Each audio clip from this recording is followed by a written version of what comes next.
Si tú cambias algo en ti, él no lo nota de inmediato, pero su cerebro sí, porque hay gestos, silencios y ausencias que no se ven, pero se sienten. Y cuando activas ciertas respuestas neurológicas sin decir una sola palabra, él empieza a pensar en ti sin querer. No es magia, es ciencia. Y si entiendes cómo funciona, puedes provocar un efecto que lo persiga incluso cuando cree que ya te olvidó. Cuando un hombre empieza a sentir que te está perdiendo, su cerebro entra en un estado que se parece mucho al miedo a la pérdida de una recompensa. Y no es una metáfora. Literalmente, se activan regiones como el núcleo accumbens, relacionadas con la anticipación del placer y el sistema de recompensa. El cerebro no reacciona al amor perdido, como algo terminado, sino como algo que aún podría recuperar. Esa percepción de pérdida potencial activa una respuesta primitiva, la de recuperación. El área tegmental ventral comienza a liberar más dopamina, generando una sensación de urgencia.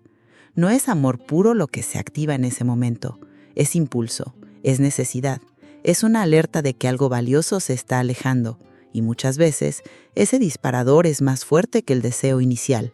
Si quieres profundizar más y entender exactamente cómo funciona el cerebro masculino en el deseo y la atracción, te dejé un enlace en la descripción y en el primer comentario. Allí encontrarás un material único que no comparto aquí. Lo he observado muchas veces. Cuando él te siente cerca, segura, predecible, el cerebro baja la guardia. Pero cuando percibe distancia o desapego, algo cambia. El sistema límbico empieza a enviar señales de alerta emocional. Y ahí es cuando él comienza a recordarte más, idealizarte más y hasta obsesionarse con detalles que antes ignoraba. No se trata de jugar con emociones, se trata de entender que el cerebro masculino, igual que el femenino, responde intensamente a la posibilidad de perder. A veces no reaccionan al amor constante, pero sí al riesgo de ausencia. Es una paradoja. Cuanto más disponible estás, menos urgencia sienten. Cuanto más autónoma te perciben, más valor simbólico adquieres. Y aquí es donde todo empieza a girar, porque si él siente que te tiene asegurada, su cerebro se relaja. Pero si de repente algo en ti cambia, no en forma de castigo, sino de evolución personal real, se activa una alarma, no porque quiera controlarte, sino porque biológicamente no soporta la idea de que lo importante se escape de sus manos. Hay un fenómeno fascinante en el cerebro. Cuanto más inaccesible se vuelve algo, más valor subjetivo le asignamos. Esto también se aplica a las relaciones. Cuando tú comienzas a mostrar desapego, real, no fingido, él no solo lo nota, su sistema de recompensa empieza a activarse con más intensidad. Es el mismo principio que hace que deseemos lo escaso, lo que parece difícil de conseguir.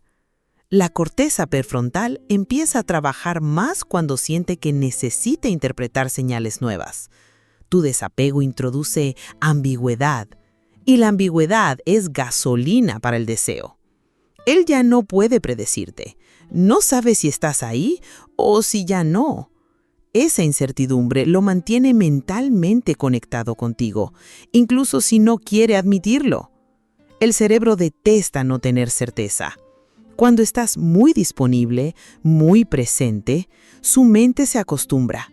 Pero cuando empiezas a ocupar tu espacio, tu tiempo, tus prioridades, sin explicaciones ni reclamos, ocurre algo poderoso. Él empieza a imaginar. Y en esa imaginación muchas veces te eleva. Lo que antes era cotidiano, ahora es enigmático.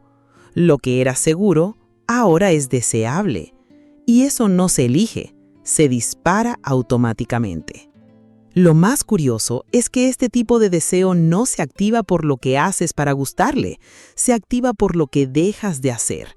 Por el silencio donde antes había palabras, por la pausa donde antes había disponibilidad constante. Y no es manipulación, es naturaleza humana enfrentando una nueva configuración emocional. Su cerebro empieza a preguntarse, ¿qué está pasando? Y cuanto más intenta entender, más piensa en ti. No por estrategia, sino por estímulo. El desapego genuino, ese que nace del autocuidado, no del orgullo, tiene un impacto directo en su atención, en su memoria, en su deseo, porque en el fondo, lo que no se posee por completo nunca se olvida. Hay una imagen que el cerebro masculino guarda sin saberlo, la de una mujer que se necesita a sí misma más que a él. Y cuando esa imagen aparece, cuando dejas de girar en torno a su presencia, algo se transforma. La autonomía emocional no lo aleja, lo desconcierta, porque deja de sentirse el centro de tu mundo y empieza a preguntarse si sigue siendo parte de él. Cuando estás emocionalmente centrada, no reacciones desde la carencia, y eso cambia el guión por completo. Él ya no tiene poder para alterar tu estado con su silencio, su distancia o sus contradicciones, y el cerebro, ante alguien que no puede controlar emocionalmente, se activa con más intensidad. Empieza a buscar formas de reconectar, de recuperar espacio.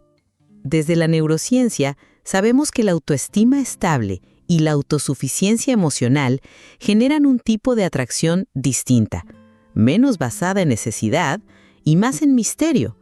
El cerebro masculino responde con más dopamina cuando percibe un reto emocional auténtico, no forzado. Y una mujer emocionalmente autónoma no es indiferente, pero tampoco disponible a cualquier costo. Lo que cambia no es solo cómo él te ve, es cómo tú ocupas tu lugar en la dinámica. Ya no esperas señales para sentirte valiosa, no necesitas que te elija para validarte. Y esa postura, lejos de alejarlo, lo confronta con algo que el cerebro detesta: perder el control de una fuente de recompensa. En otras palabras, empieza a extrañar tu necesidad cuando ya no la tiene.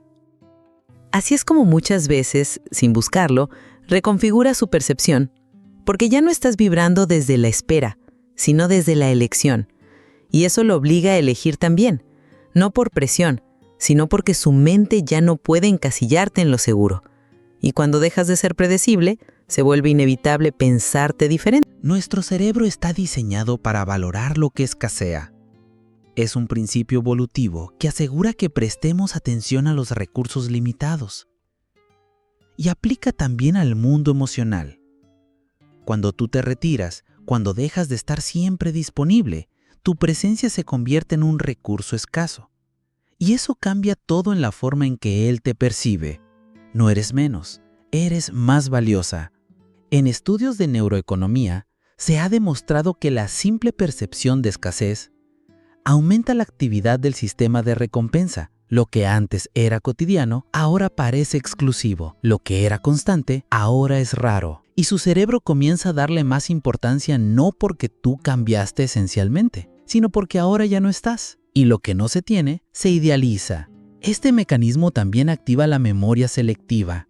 Él empieza a recordar momentos específicos contigo, pero desde un nuevo ángulo, como si lo que antes no veía ahora brillara. No es que no le importaras antes, es que su cerebro estaba saturado de estímulos. La escasez genera foco, y ese foco puede llevarlo a reconsiderar lo que perdió o lo que está a punto de perder. Por eso, cuando tú tomas distancia real, sin reclamos, sin demostraciones forzadas, provocas una reacción neurológica concreta. No estás siendo cruel, estás restaurando tu valor simbólico. El amor necesita espacio para respirar, y el deseo necesita ausencia para fortalecerse.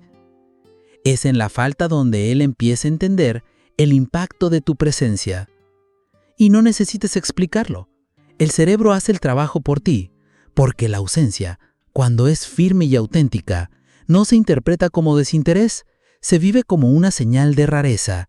Y en un mundo saturado de estímulos, lo raro se vuelve inolvidable. Cuando una conexión emocional se rompe o se enfría, el cerebro no la deja ir tan rápido, especialmente si fue él quien se alejó. Lo que ocurre en muchos casos es una activación retardada del arrepentimiento. Y no es un simple pensamiento nostálgico, es un proceso neurológico real. Regiones como el córtex orbitofrontal comienzan a reevaluar decisiones pasadas, especialmente si percibe que ya no tiene acceso a ti. Este tipo de arrepentimiento no surge cuando tú sigues disponible. Surge cuando hay una pérdida concreta, cuando tu atención se redirige, cuando tu energía ya no está orientada hacia él. En ese momento, su cerebro empieza a reconstruir la historia desde otro lugar. Ya no la ve como un ciclo repetido, sino como una oportunidad perdida. Y eso genera una tensión interna difícil de ignorar. Lo más interesante es que el arrepentimiento activa el mismo sistema que se enciende con el deseo. No se trata solo de sentir culpa o nostalgia, sino de revivir emocionalmente aquello que ya no está. El cerebro vuelve a recorrer los momentos buscando entender qué falló.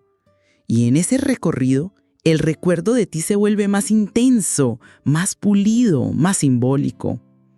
Esto es especialmente fuerte cuando tú no das señales de querer volver. El arrepentimiento necesita una sensación de imposibilidad para volverse real. Mientras sienta que puede volver en cualquier momento, no lo procesa. Pero si ve que tu vida siguió, que ya no estás orbitando alrededor de su historia, el vacío se vuelve claro. Y ahí comienza la verdadera reflexión. No siempre ese arrepentimiento se expresa. A veces solo lo vive en silencio, acompañado por la sensación de que algo valioso se fue. Pero incluso así, tu imagen queda fijada en su memoria emocional. No como antes, sino desde la escasez. Y lo que se escapa, lo que ya no se puede tocar, suele volverse inolvidable. Hay una combinación precisa de factores que hace que una persona se quede atrapada en tu mente. Y cuando se trata del cerebro masculino, ese efecto se potencia con ciertos estímulos, ambigüedad emocional, memorias intensas y ausencia no explicada. No se trata solo de jugar, sino de comprender cómo funcionan los procesos mentales que generan fijación. Y sí, es posible provocar ese efecto sin buscarlo.